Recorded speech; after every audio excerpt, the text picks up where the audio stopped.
नमस्कार साथियों, कैसे हैं आप लोग। आशा करता हूँ बहुत अच्छे होंगे। तो आज की वीडियो में कुल 21 प्रश्नों का जवाब बताएंगे और ये सारे प्रश्न हैं ये बिहार बोर्ड जो है, ठीक है, मैट्रिक एग्जाम के लिए उसने जारी किया है और उसी का हम ये बताएंगे। इस वीडियो में कुल 21 प्रश्नों का जवाब बताएंगे, बाकी जो प्रश्न हैं उसको अगले वीडियो में बताएंगे। तो चलिए स्टार्ट करते हैं। पहला है, हिंद चीन में कौन सा राष्ट्र शामिल नहीं है। तो देखिए, हिंद चीन में 3 गो राष्ट्र शामिल है, कंबोडिया, वियतनाम और लाओस। तो यहाँ कंबोडिया है, लाओस है, सॉरी यहाँ वियतनाम है, यहाँ लाओस है और यहाँ कंबोडिया है। तो क्या होगा जी, चीन इसमें शामिल नहीं है, यानी सही जवाब क्या हो जाएगा, चीन। दूसरा है, वियना कांग्रेस कब हुआ था। ए 1815, 18 बी 1818, सी 1820, डी 1848। तो वियना का बारे में तो आप लोग जानते ही होंगे, ये ऑस्ट्रिया की राजधानी है।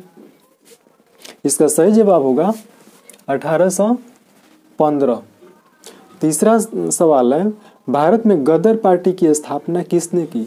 भारत में, अमेरिका में नहीं, भारत में गदर पार्टी की स्थापना किसने की। तो पहला ऑप्शन है Gurdayal Singh, B number option है चंद्रशेखर आजाद, सी लाला हरदयाल, डी सोहन सिंह भाखना।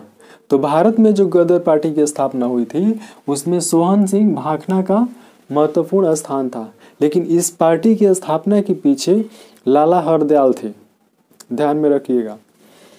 चौथा है, द्वितीय महायुद्ध के बाद यूरोप में किस संस्था का उदय आर्थिक दुष्प्रभाव को समाप्त करने के लिए हुआ।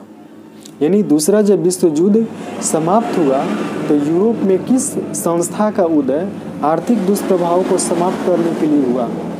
पहला ऑप्शन है, यानी ऑप्शन नंबर ए है सार्क, बी नाटो, सी ओपेक, डी यूरोपीय संघ। तो इसमें सही जवाब होगा ऑप्शन नंबर डी, यूरोपीय संघ। पांचवा है, नरोत्तम सिंघानुक किस देश के शासक थे। नरोत्तम सिंघानुक किस देश के शासक थे।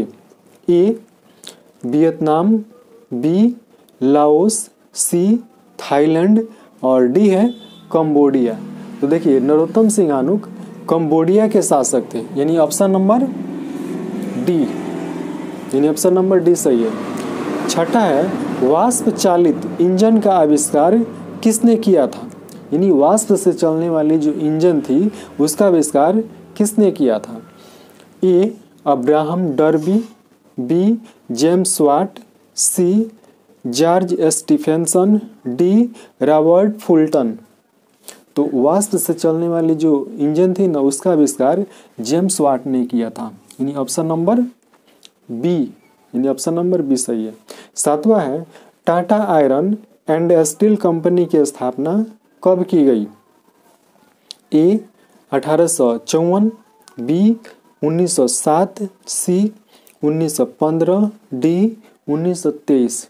तो देखिए, टाटा आयरन जिसको शॉर्ट में टिस्को कहा जाता है, इसकी स्थापना 1907 ईस्वी में जमशेदपुर में की गई थी। आठवां सवाल है, गोलघर कहाँ स्थित है। गोलघर जो गोल है, ठीक है, और उसको अनाज भंडारण के लिए बनाया गया था, अंग्रेजों ने बनवाया था। वो ऑप्शन देख लीजिए, ए कोलकाता, बी पटना, सी दिल्ली और डी है गया। तो ये पटना में बनाया गया था, ठीक है, आज भी ये गोलघर है, लोग देखने के लिए जाते हैं। नौवां सवाल है, किस अमेरिकी राष्ट्रपति ने न्यू डील लागू की। किस अमेरिकी राष्ट्रपति ने न्यू डील लागू की। A Woodrow Wilson, B FD Roosevelt, C Abraham Lincoln, D John F Kennedy. तो न्यू डील लागू किया था रूजवेल्ट ने, यानी डी एफ रूजवेल्ट। सही जवाब क्या होगा जी, option number B, D F Roosevelt. 10 नंबर सवाल है, नेपोलियन संहिता किस वर्ष लागू की गई। नेपोलियन संहिता किस वर्ष लागू की गई? तो देखिए नेपोलियन जो संहिता था वो बता देते हैं। पहले ऑप्शन देख लीजिए।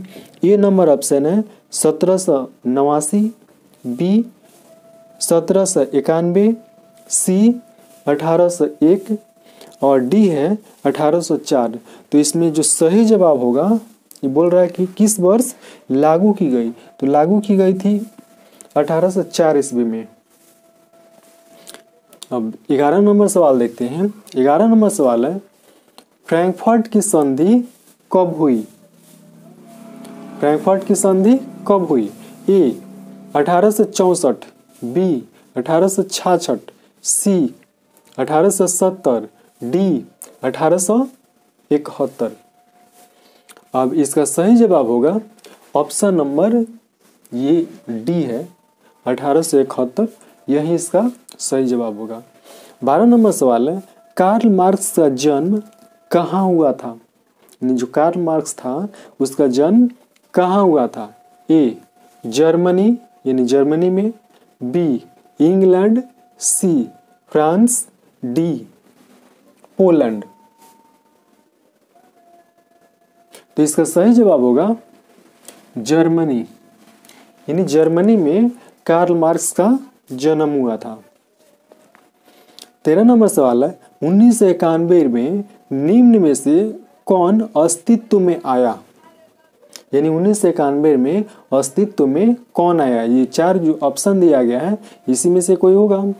ए WTO यानी वर्ल्ड ट्रेड ऑर्गेनाइजेशन, इसका मतलब होता है विश्व व्यापार संगठन।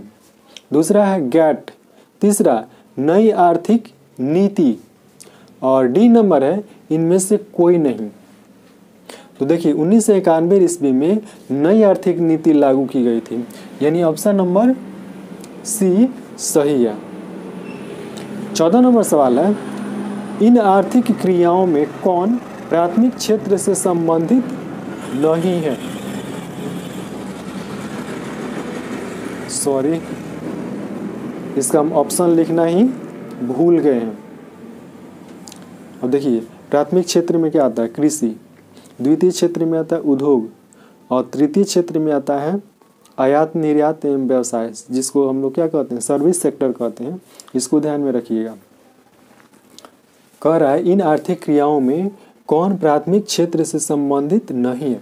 तो प्राथमिक क्षेत्र में क्या क्या आता है?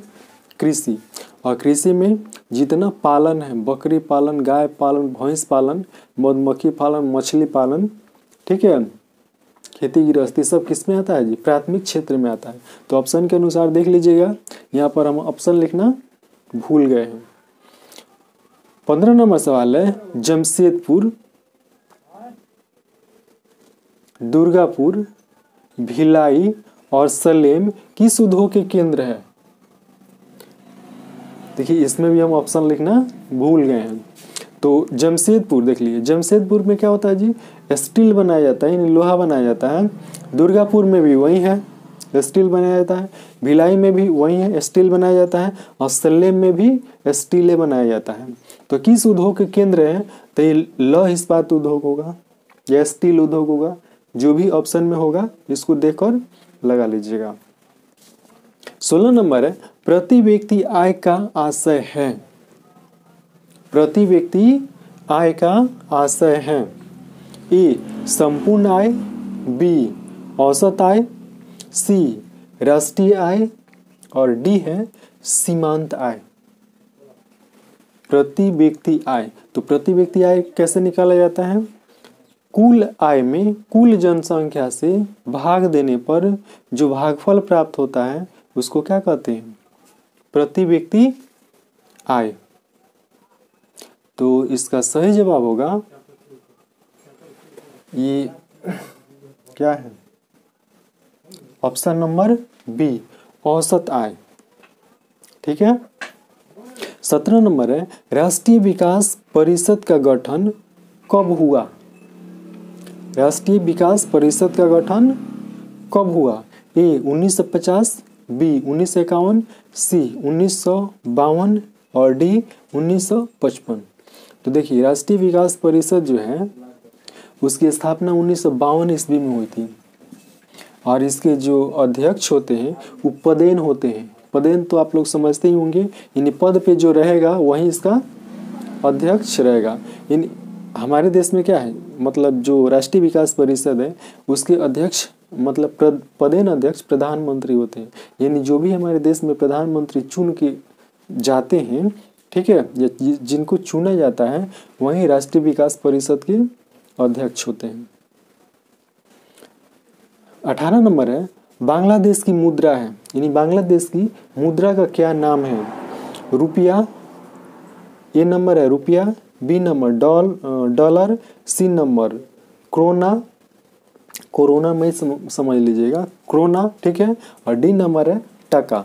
तो बांग्लादेश में जो मुद्रा चलती है उसका नाम है टका, 1 टका 2 टका जो भी हो, ठीक है। उसके बाद है राष्ट्रीय आय का अर्थ है, 19 नंबर सवाल है। राष्ट्रीय आय का अर्थ है सरकार की आय, ये नंबर में क्या है जी, सरकार की आय, बी नंबर है पारिवारिक आय, सी नंबर सार्वजनिक उपक्रमों की आय, और डी नंबर है उत्पादन की, यहाँ पर मिट गया है, उत्पादन के साधनों की आय। तो देख लीजिए ऑप्शन ऐसे दिया है कि थोड़ा ज़्यादा ही सोच विचार करना पड़ेगा। अब राष्ट्रीय आय,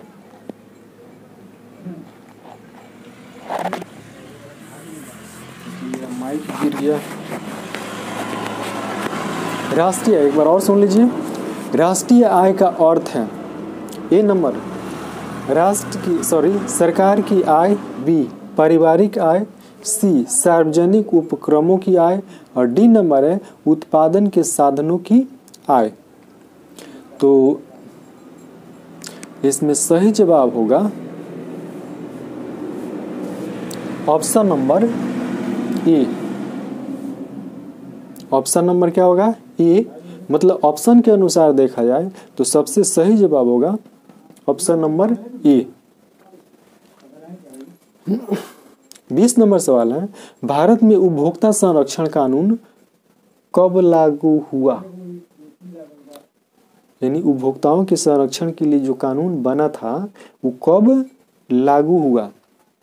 ए 1968, बी 1986, सी 1984, डी 1987।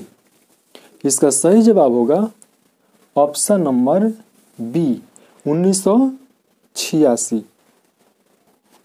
21 नंबर सवाल है, भूमि विकास बैंक द्वारा किस प्रकार का ऋण प्रदान किया जाता है? यानी जितने भी भूमि विकास बैंक है वो किस प्रकार का ऋण देते हैं, यानी लोन देते हैं, कर्जा देते हैं? ए अल्पकालीन ऋण, बी मध्यमकालीन ऋण, सी दीर्घकालीन ऋण, डी नंबर है इनमें से सभी।